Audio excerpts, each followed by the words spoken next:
J'espère que vous garderez toujours dans votre cœur les sentiments que vous avez ressentis et les conseils inspirés que vous avez reçus pendant cette réunion.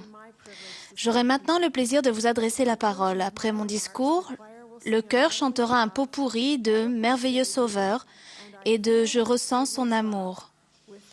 Avec au violoncelle Daphné O'Rulian, Églantine Dupieux de Bountiful Eight en Utah.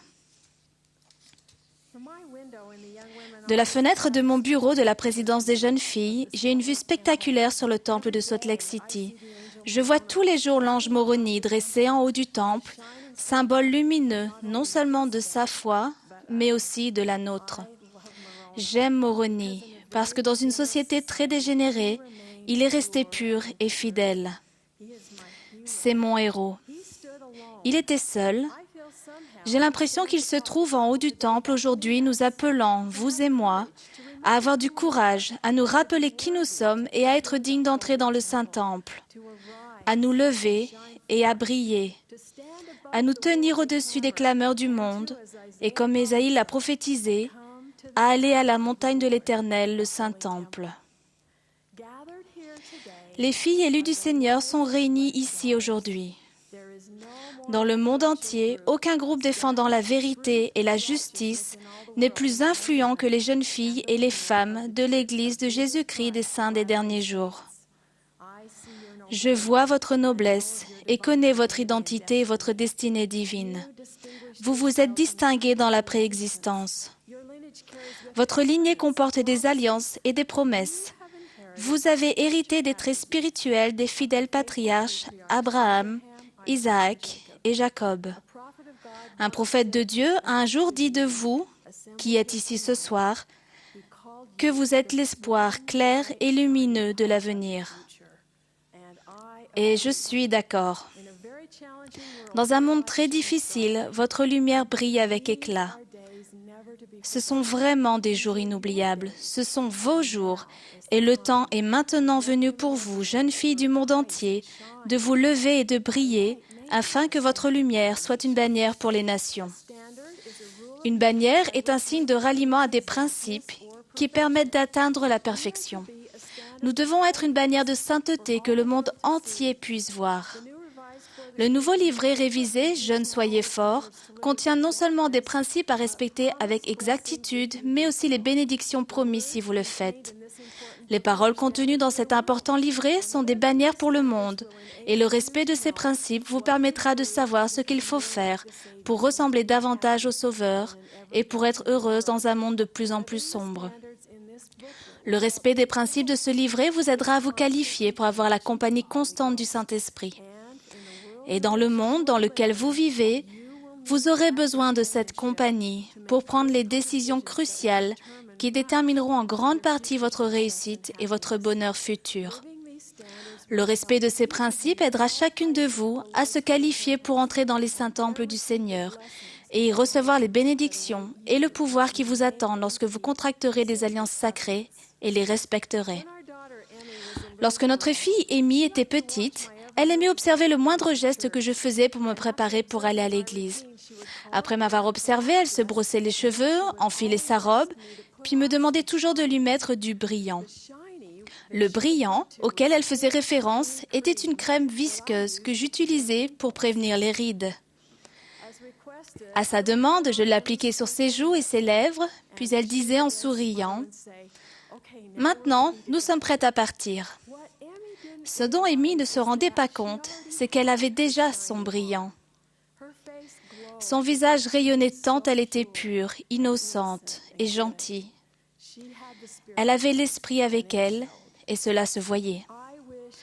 Je souhaite que vous toutes, jeunes filles assemblées ici ce soir, sachiez et comprenez que votre beauté, votre brillant, ne se trouve pas dans le maquillage, les crèmes visqueuses, ni les derniers vêtements ou coupes de cheveux à la mode. Elle se trouve dans votre pureté personnelle. Lorsque vous respectez les principes et vous qualifiez pour avoir la compagnie constante du Saint-Esprit, vous pouvez avoir un puissant impact sur le monde. Votre exemple et même la lumière dans vos yeux influenceront les gens qui vous verront briller et ils voudront être comme vous. Où obtient-on cette lumière? Le Seigneur est la lumière et l'Esprit éclaire partout dans le monde tout homme qui écoute la voix de l'Esprit. Une lumière divine éclaire nos yeux et notre visage quand nous nous rapprochons de notre Père céleste et de son Fils, Jésus-Christ. C'est ainsi que nous obtenons le brillant.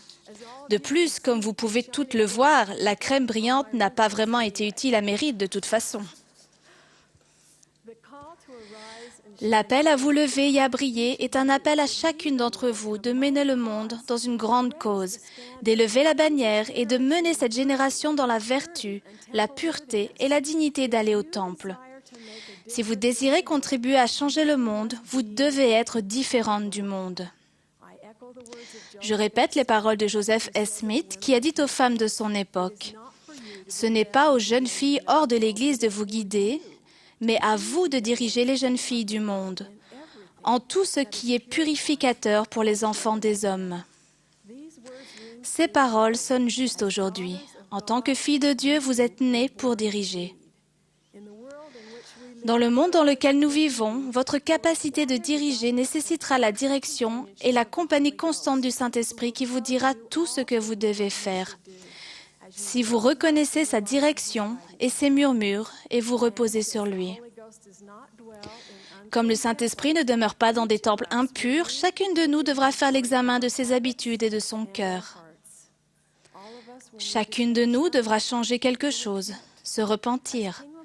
Comme le père du roi Lamoni l'a déclaré dans le livre de Mormon, « Je délaisserai tous mes péchés pour te connaître. » Sommes-nous, vous et moi, prêtes à faire de même? Un groupe de jeunes de Queen Creek, en Arizona, a décidé de se lever et de briller et de mener les jeunes de leur collectivité à vivre selon les principes énoncés dans « Jeunes, soyez forts ». Chacun a écrit dans son journal quelque chose qui, à son avis, l'entravait ou quelque chose qu'il voulait changer dans sa vie, puis ils ont creusé un trou. Ils se sont rassemblés, ont dirigé la page de leur journal et l'ont jeté dans le trou, dans le sol, comme le peuple d'Amon l'avait fait dans le livre de Mormon avec ses armes de guerre. Ensuite, ils ont enfui ces pages et ce jour-là, ils ont chacun pris l'engagement de changer. Ils se sont repentis, ils ont pris la décision de se lever. Y a-t-il quelque chose dans votre vie que vous devez changer? Vous pouvez faire cela. Vous pouvez vous repentir grâce au sacrifice expiatoire infini du Sauveur. Il nous permet, à vous et à moi, de changer, de redevenir purs et de devenir comme lui. Il a promis que si nous le faisons, il ne se souviendra plus de nos péchés et de nos fautes. Parfois, il peut sembler presque impossible de continuer à briller. Vous rencontrez tant de difficultés qui peuvent masquer la source de toute lumière, qui est le Sauveur. Le chemin est parfois difficile et il peut même parfois sembler qu'un brouillard épais cache la lumière. Cela a été le cas pour une jeune fille qui s'appelle Florence Chadwick. Depuis ses 10 ans, elle a découvert qu'elle est une nageuse talentueuse. Elle a traversé la Manche à la nage dans le temps record de 13 heures et 20 minutes. Florence aimait les défis et elle a ensuite essayé de nager de la côte californienne jusqu'à l'île de Catalina, soit 42 kilomètres.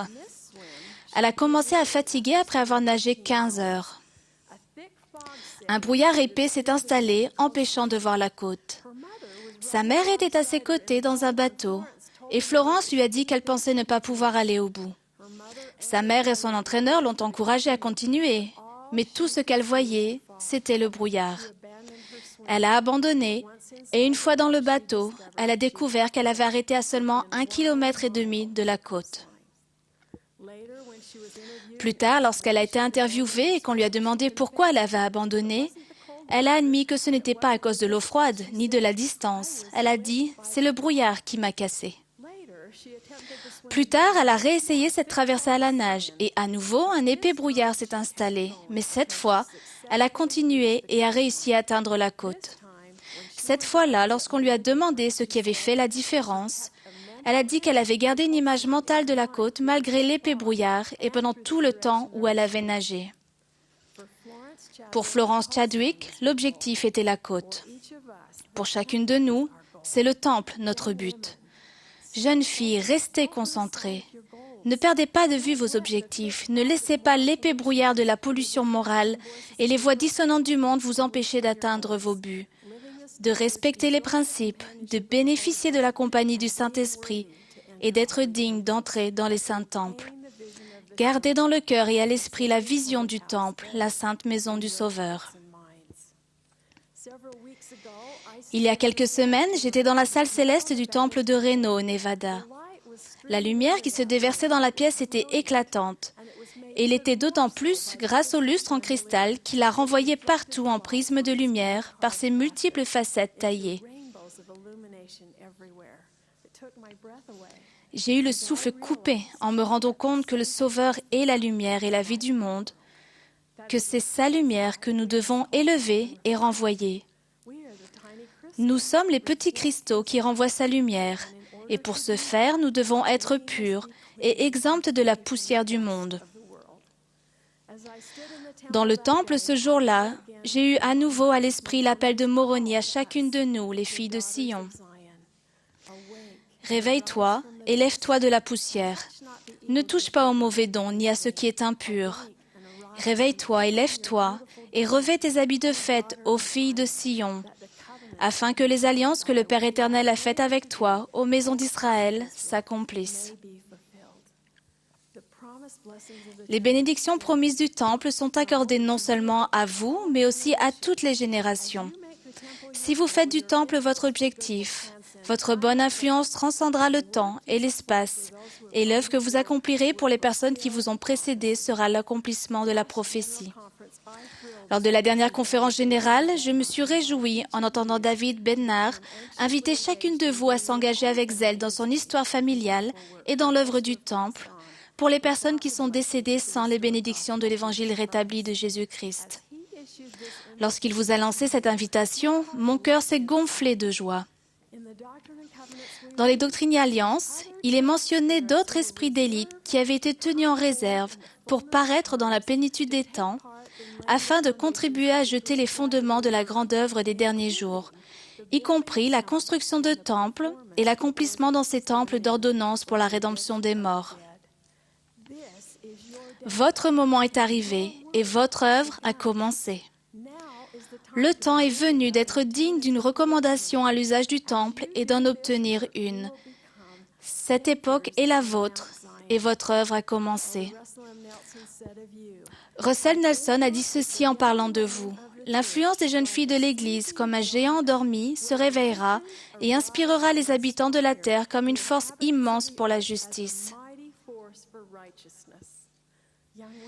Levez-vous et prenez votre place dans les événements glorieux qui façonneront votre avenir et celui du monde. Le temps est venu. Tout au sommet des monts se déploie un drapeau. Il étonna Sion donné comme un flambeau. Jeunes filles, vous êtes ce drapeau. Soyez vertueuses et pures. Recherchez la compagnie du Saint-Esprit. Enterrez vos péchés et vos transgressions. Gardez le cap et ne laissez pas le brouillard de la pollution morale masquer vos objectifs. Soyez dignes d'entrer dans le temple. Mettez votre brillant. Je témoigne de tout mon cœur que Dieu vit et qu'il éclairera notre vie si nous nous rapprochons de son Fils bien-aimé, notre Sauveur, Jésus-Christ. Comme Moroni, je prie pour que nous nous levions et brillions, afin que notre lumière soit une bannière pour les nations. Au nom sacré de Jésus-Christ. Amen.